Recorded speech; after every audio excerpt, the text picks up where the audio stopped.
शाम का समय था। अर्जुन और उसके दोस्त घर की ओर जा रहे थे। तभी वहां गांव के किनारे एक पुराना खंडर दिखाई दिया। अर्जुन हंसते हुए कहता है, यार, ये जगह तो कितनी सुनसान लगती है ना। कहीं सच में यहाँ भूत प्रेत होंगे तो क्या करेंगे हम लोग। तभी समीर मजाक में कहता है, अरे यार, अगर चुड़ैल तुझे मिल भी गई ना तो देखना, तुझे उससे प्यार भी हो जाएगा पगले। तभी राजेश चिंतित होकर कहता है, अरे यार, मजाक मत करो। मैंने सुना है कि इस गांव के खंडर में सच में कोई आत्मा रहती है। अर्जुन हंसते हुए कहता है, आत्मा हो या इंसान, डरते हम नहीं। चलो देखते हैं क्या होता है, क्यों दोस्तों। तीनों दोस्त खंडर की ओर बढ़ते हैं। अंधेरा हो चुका था। तभी बहुत जोर से हवाएं चलने लगती है। अर्जुन जोर से कहता है, अरे, अगर यहाँ कोई है तो सामने आओ। एक महिला की परछाई दिखाई देती है। चुड़ैल का नाम नंदिनी था। तुमने मुझे बुलाया और मैं आ गई। तभी अर्जुन चुड़ैल को देखता है और बोलता है कि वह कितनी सुंदर है ना भाई, पर उसकी आंखें इतनी लाल क्यों दिख रही है। अर्जुन चौंक कर कहता है, कौन हो तुम। नंदिनी मुस्कुराते हुए कहती है, मैं वही हूँ जिसकी यहाँ हर रात प्रतीक्षा होती है। तभी राजेश और समीर डरकर भाग जाते हैं और अर्जुन वहीं का वहीं खड़ा रहता है।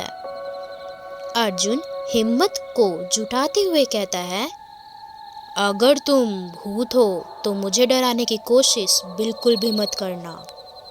नंदिनी हंसते हुए कहती है, डरने वाले होते तो यहाँ आते ही क्यों तुम। तभी दोनों के बीच बातचीत बढ़ने लगता है। अर्जुन को पता चलता है कि नंदिनी एक चुड़ैल है जो एक श्राप के कारण इस खंडर में बंधी हुई है।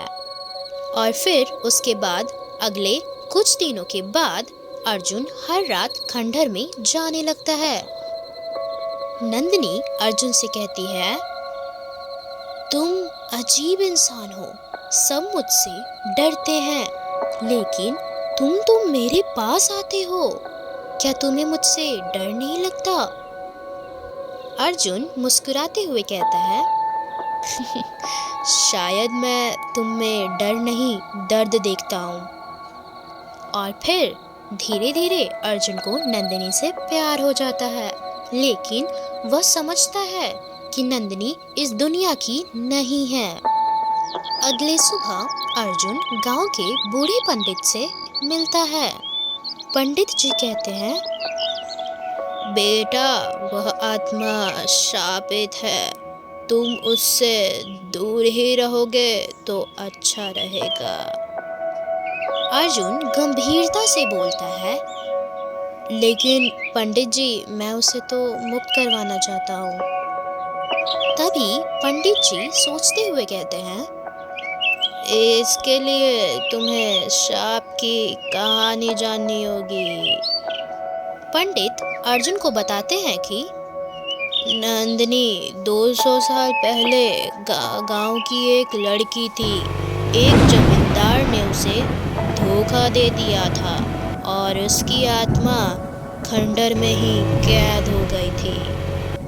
तभी अर्जुन नंदिनी से मिलता है और उससे श्राप से मुक्त करने की बातें करने लगता है। तुम्हें इस श्राप से मुक्त करना होगा। तभी नंदिनी दुखी हो जाती है और कहती है, यह आसान नहीं है। मेरे श्राप को तोड़ने के लिए तुम्हें अपनी जान देनी होगी। अर्जुन कहता है, अगर मेरी जान से तुम्हारी मुक्ति हो सकती है तो मैं तैयार हूँ। नंदिनी अर्जुन के त्याग से हैरान हो जाती है और वह उसे रोकने की बहुत कोशिश करती है। रुक जाओ अर्जुन, ऐसा मत करो। लेकिन अर्जुन उसकी बातें नहीं मानता। वह एक यज्ञ करता है। यज्ञ के दौरान खंडहर में तेज रोशनी होती है। तभी यज्ञ के बाद नंदिनी की आत्मा मुक्त हो जाती है और वह अर्जुन का धन्यवाद करती है।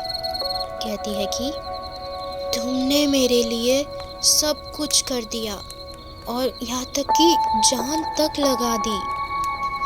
प्यार तो त्याग का दूसरा नाम होता है ना। तभी नंदिनी एक रोशनी में बदलकर आसमान में गायब हो जाती है। वहीं अर्जुन बेहोश होकर नीचे गिर जाता है। तभी कुछ देर बाद अर्जुन अस्पताल में होश में आता है। उसके दोस्त और राधा उसके पास बैठे रहते हैं। राधा बहुत परेशान दिखती है और कहती है कि तुमने ऐसा खतरा क्यों उठाया? बोलो अर्जुन, कभी कभी हमें दूसरों के लिए भी तो जीना पड़ता है ना।